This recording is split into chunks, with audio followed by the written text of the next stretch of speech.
Welcome in the next lecture of signals and systems. So in the last lecture we were discussing about the properties of the Fourier transform.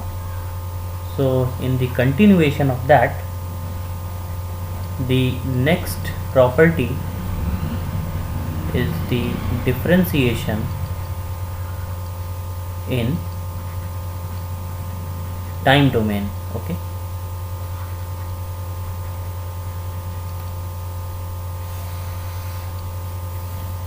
Now in this property we'll start the same way as we used to start in the previous cases as well, that this is a Fourier transform pair. Xt is any signal and x omega is its Fourier transform. Then the Fourier transform of the derivative of a signal will be j omega times x omega. So whatever be this x omega, this will have to be multiplied with j omega. Okay, and this property can be extended to higher order derivatives also. That let's suppose if there is a signal which is the double derivative of this xt, and if you ask to evaluate its Fourier transform, then its Fourier transform will simply be j omega square x omega. Okay, so whatever be the order of derivative here, that power will come here. We can see one example of this property. Let's suppose we consider a triangular signal. So this is the same triangular signal. We have also evaluated its Fourier transform in the previous lecture. Okay, so this is the triangular signal.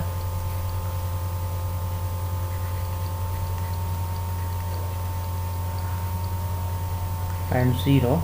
So the first one is for the negative region,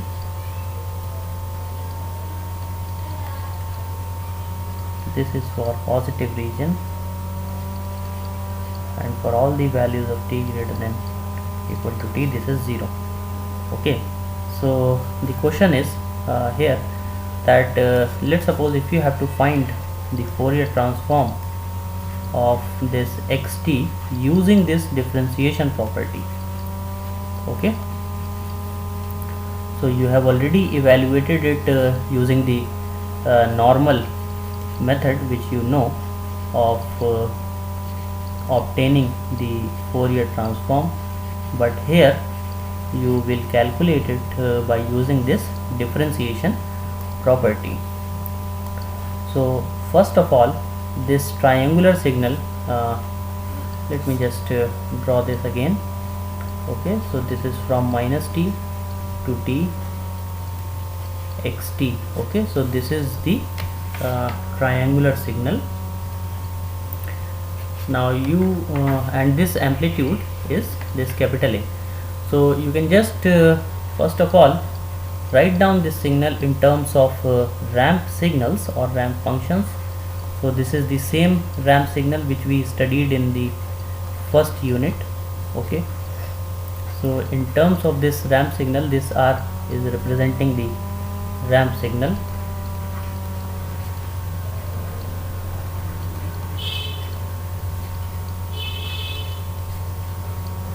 So in this way you can write this xt, that is this triangular signal, in terms of the ramp signals.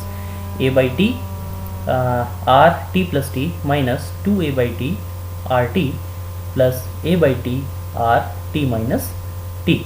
Okay, a is the amplitude and t are the limits of this signal. Now the first derivative of this signal,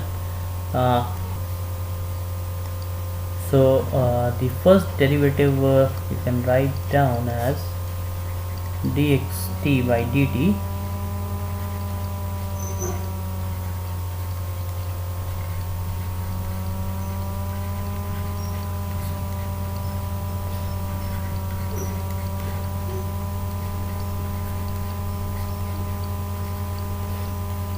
So you know that the derivative of the ramp signal is the unit step signal.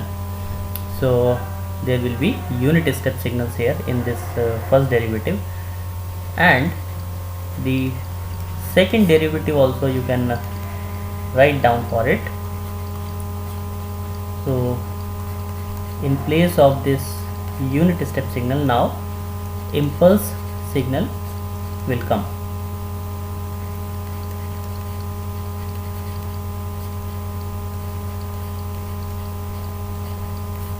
Okay, so this is the second derivative of the xt. Now if you write the Fourier transform of this second derivative, let's suppose we represent it in this way.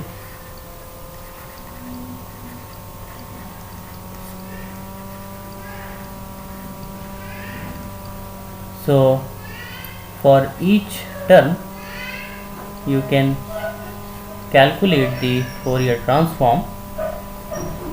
So it will be a by t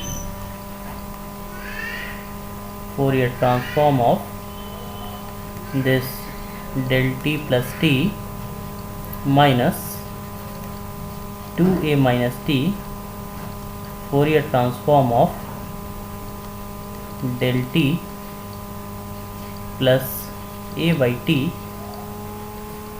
Fourier transform of this del t minus t. Okay, so you have to find the Fourier transform of separately these three signals. Okay, now in this signal if you use the differentiation and time shifting property, okay, to find the Fourier transform, so you can write it as j omega square x omega equals to a by t e raised to the power j omega t minus 2a by t plus a by t e raised to the power minus j omega t. Okay, so you have to understand that in this particular step you have used two different properties. One is the differentiation property and the other is the time shifting property. So you can see from here that by using the differentiation property you can write in this place, because it is the Fourier transform of the double derivative, so j omega square x omega in this place it will come, and the time shifting property will be applied in the right hand side of this equation, because you know that the Fourier transform of del t, which is the impulse signal, is 1, and since there is a time shifting of this factor t, so e raised to the power j omega t, this factor will come here. Okay, so you can just go back and have a look at that time shifting property, so you will then understand it. Now you just have to rearrange now this equation. So e raised to the power j omega t plus e raised to the power minus j omega t divided by 2 minus 2a by t. So this j omega square x omega will be equal to 2a upon t cos omega t minus 1. Okay, and now you can just transfer this j omega square to the right hand side, so you can get here 2a upon j omega square t cos of omega t minus 1. Okay, so that will be simplified to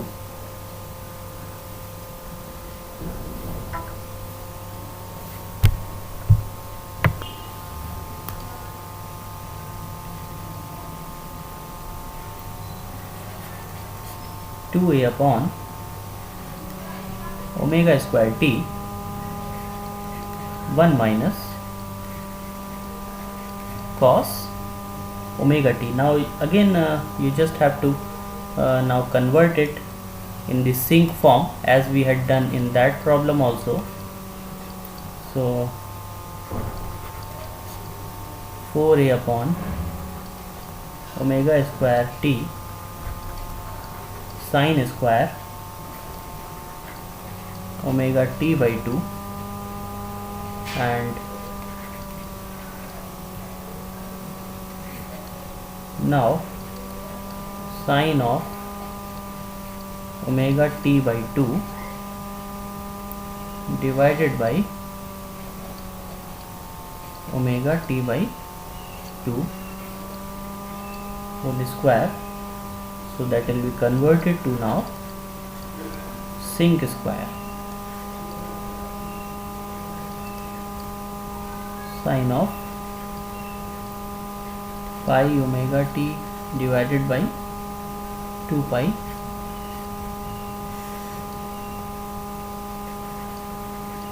and this is in turn divided by this pi omega t by 2 pi whole square. So finally it will come as at sinc square omega t by 2 pi. So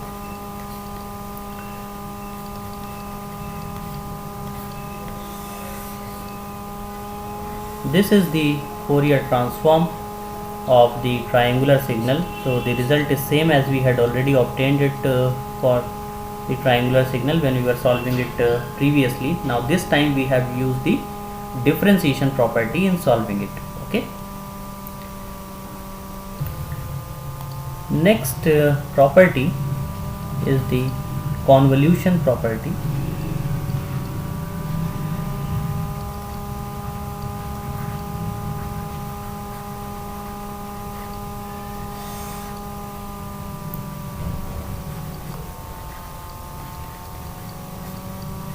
So suppose two different signals are there, x1t and x2t, having the Fourier transform as x omega and x1 omega and x2 omega.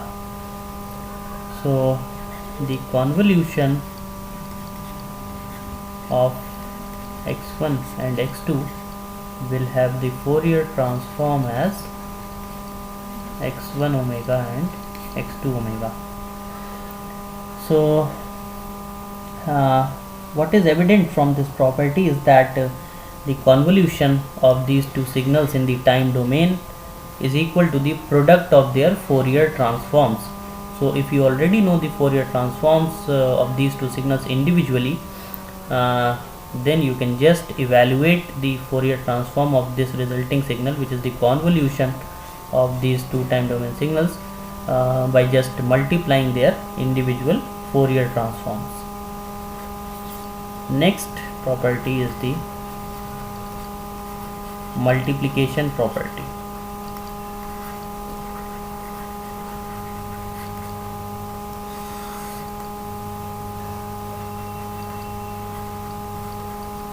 So again, let's suppose that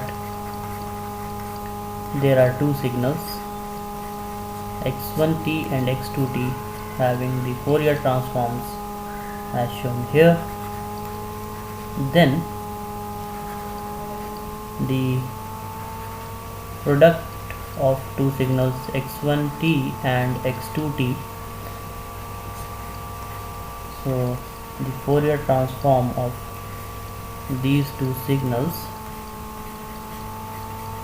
will be now the convolution of the Fourier transforms. Okay, so one thing is evident from here, that if there is a convolution in time domain, then that will correspond to the multiplication in frequency domain, and if there is a multiplication in frequency domain, then there is a convolution in frequency domain. So you can also say it like that, the convolution in one domain corresponds to the multiplication in the other domain. Okay, so this thing is evident from these two properties. Let us see one example of this property. Suppose there is a question gt equals to e raised to the power minus t sine of omega ct ut. Now the question is that find the Fourier transform of this signal gt. So now you can use this multiplication property in solving this Fourier transform, because you see that this given signal, which is represented by gt, is a combination, or you can say the multiplication of two signals, which is e raised to the power minus t and this sinusoidal signal. So first you can just rearrange it.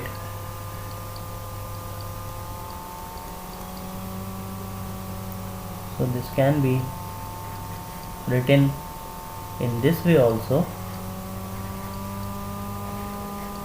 Okay, so this is one signal, this is another signal. Okay, and this original signal is just the multiplication of these two signals. Now let us represent this signal by xt. Okay,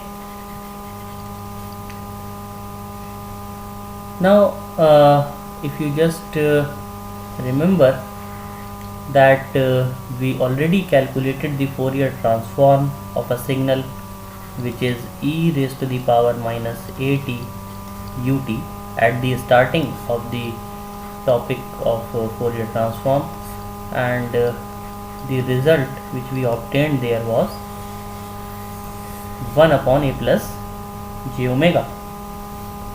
Okay, so now since if you just compare this e raised to the power minus at ut by this signal, you will see that the value of a is 1 here.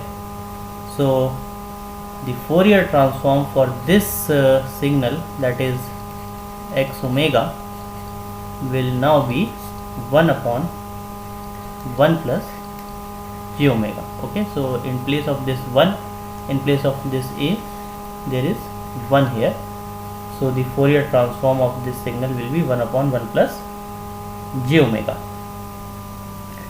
Now if you apply the multiplication property here, so we can also write down here that using the multiplication property, the Fourier transform of this signal, which is represented by gt, will be equal to 1 upon 2 pi Fourier transform of this xt convolution Fourier transform of sine of omega ct. Okay, so now if you just put the different values, that is, let us just represent the Fourier transform of xt by x omega. This will be in convolution with the Fourier transform of sine omega ct. So the Fourier transform of this sine signal will be pi upon j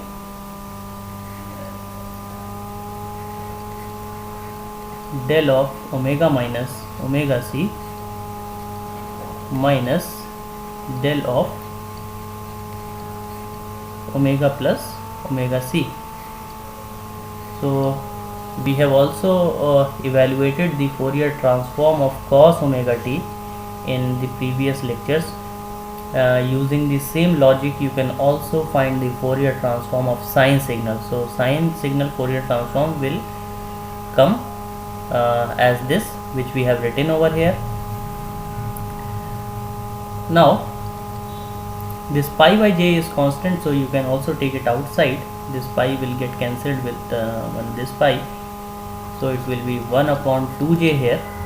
Okay, and now the Fourier now the convolution of x omega with del omega minus omega c. So for this you have to recall the properties of convolution which we discussed for impulse signal. So the convolution of this x omega with the impulse signal will give you the signal itself, and also there is a shift in the signal, so shift property of convolution will also apply. Okay, so two properties you have to see there when we were discussing the convolution properties. We discussed these two also. Okay,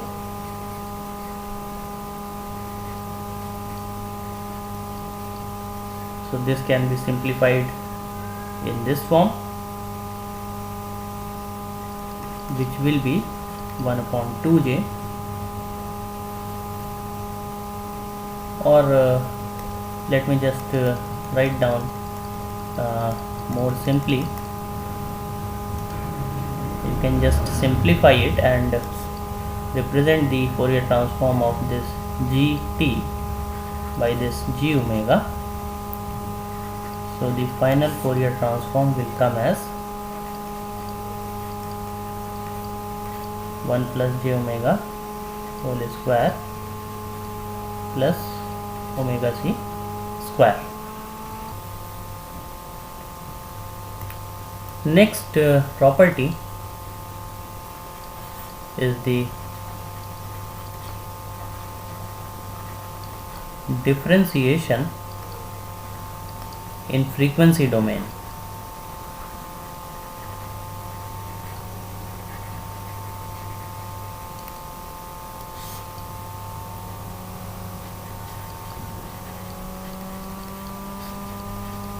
So this property states that if there is the multiplication of a factor t in the time domain signal, then in that case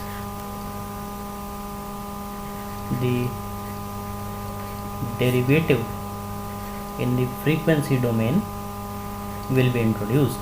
Okay, so let's suppose that this is the original Fourier transform pair, and you multiply the time domain signal by t, then the Fourier transform here will be j times d of x omega by d omega. So whatever be the Fourier transform here, you differentiate it with respect to omega and multiply it by j. So this property is called the differentiation in frequency domain, because there is differentiation in this frequency domain, you can see here. Okay,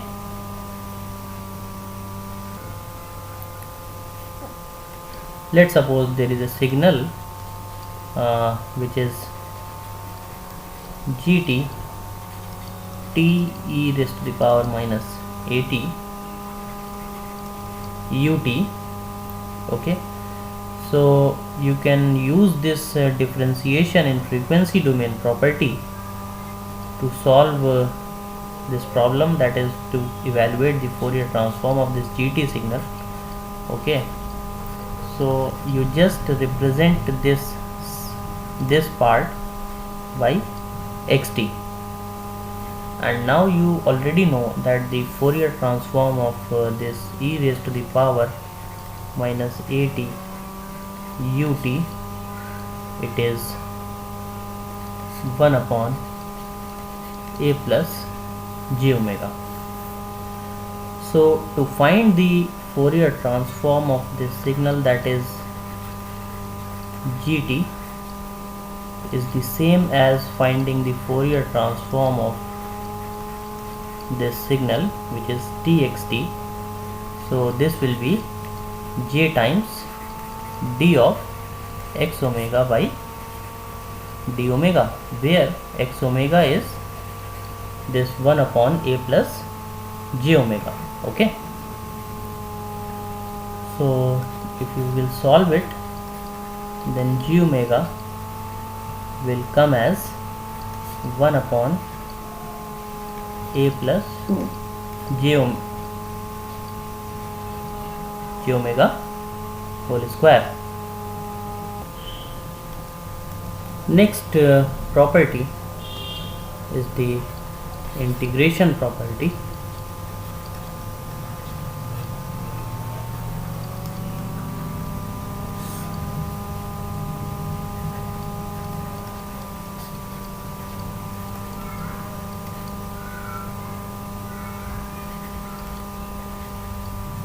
If xt and x omega is the Fourier transform pair, then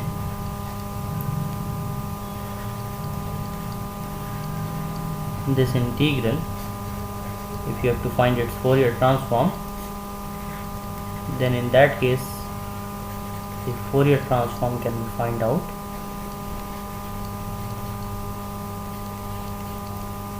by using this property.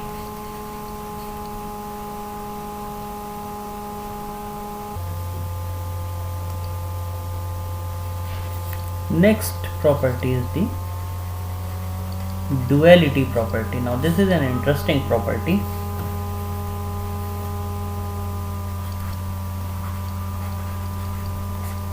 If xt and x omega is a Fourier transform pair, then xt will be 2 pi x of minus omega. So now we'll try to see or understand this property with the help of an example. Now let us see this example. There is a signal gt which is 1 upon 1 plus jt, and you have to determine its Fourier transform. Okay, so first of all,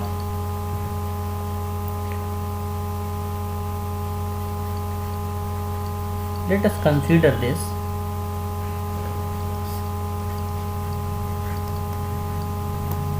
If you replace this t which is in this expression, if you replace the t here with the omega, you will get this expression which I have written down. Okay, and let us represent this relation with a separate you can say variable which is x omega. Okay, now you just see here that the signal e raised to the power minus at ut will have the Fourier transform of 1 upon a plus j omega, and if you substitute a equals to 1 here, then you will have e raised to the power minus t ut, and its Fourier transform is 1 upon 1 plus j omega, which is the same as this signal here. Okay, so you represent if this by xt and represent this with x omega.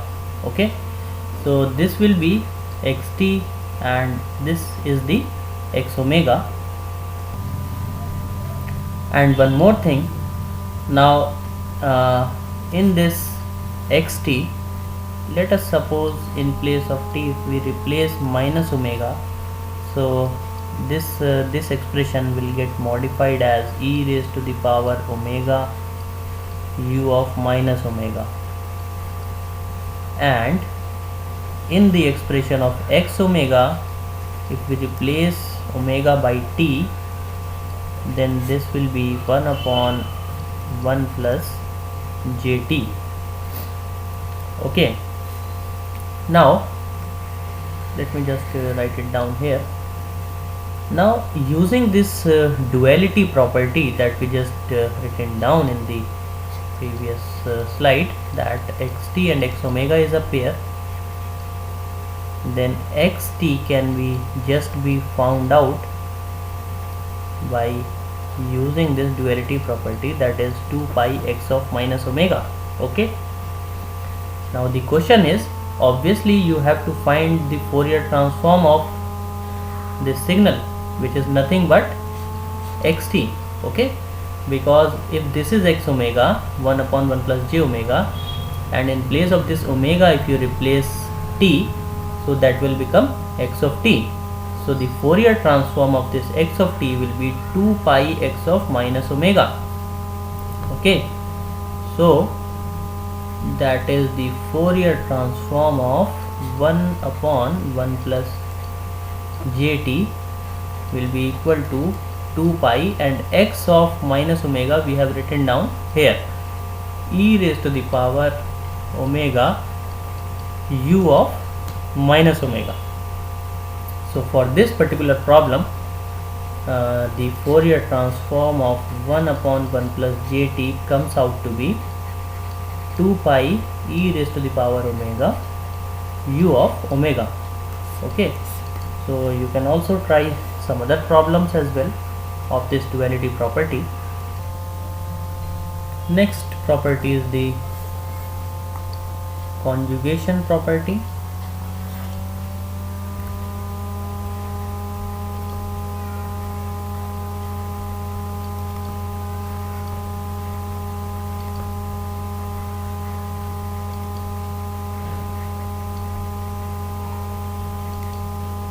Conjugation and conjugate symmetry. So if xt and x omega is a Fourier transform pair, then in that case, if you have to find the Fourier transform of the conjugate of xt, that will simply be the conjugate of x of minus omega. Now if you recall, when we were discussing the properties of Fourier series, we have taken two different cases. So same cases can be taken here as also, that if xt is real and even, then the Fourier transform will also be real and even. That means x of minus omega will be equal to x conjugate omega, which is x omega. Okay, so this will be also real and even. And the second case was that if xt is real and odd, then in that case the Fourier transform is purely imaginary and odd. So it will be x of minus omega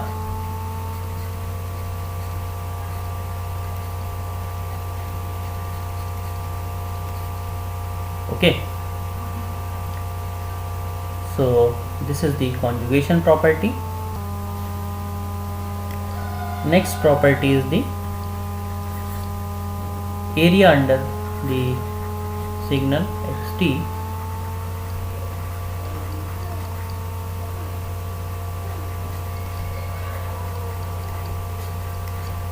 so if x omega is the Fourier transform of any signal xt, then the area under the signal xt, which can also be represented in this form also, integral minus infinity to infinity, it will just be equal to the value of the Fourier transform at omega equals to 0. So you just have to put omega equals to 0 in the expression of the Fourier transform. You will get the area under this curve xt.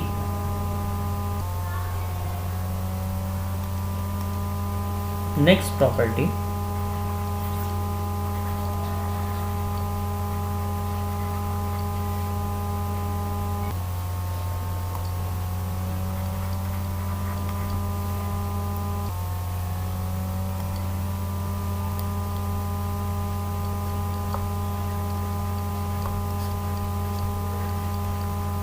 so area under x omega, this is the next property. So if this is the Fourier transform pair, then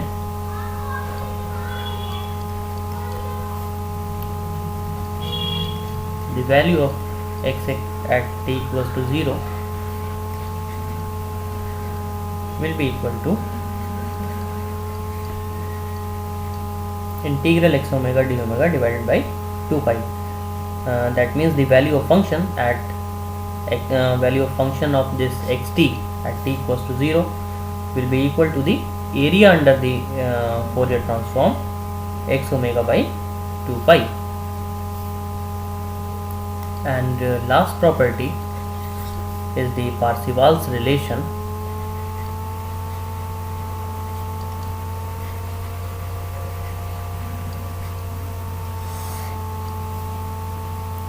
Now let us suppose that if xt is any energy signal and x omega is the Fourier transform of it, then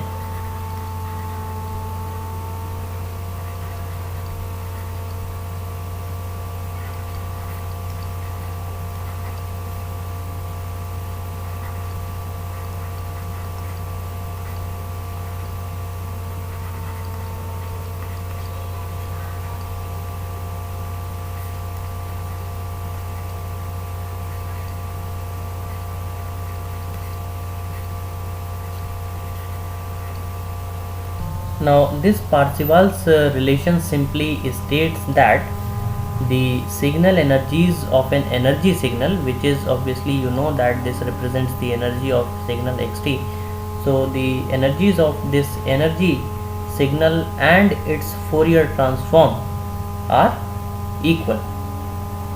Okay, so now with this much we have completed all the properties of the Fourier transform. We have also tried to solve some problem based on some of the properties. Okay, and you can also try some problems on your own just to have some more understanding on the properties. So this is all for today, and we'll discuss the next topic in the next class. Thank you very much.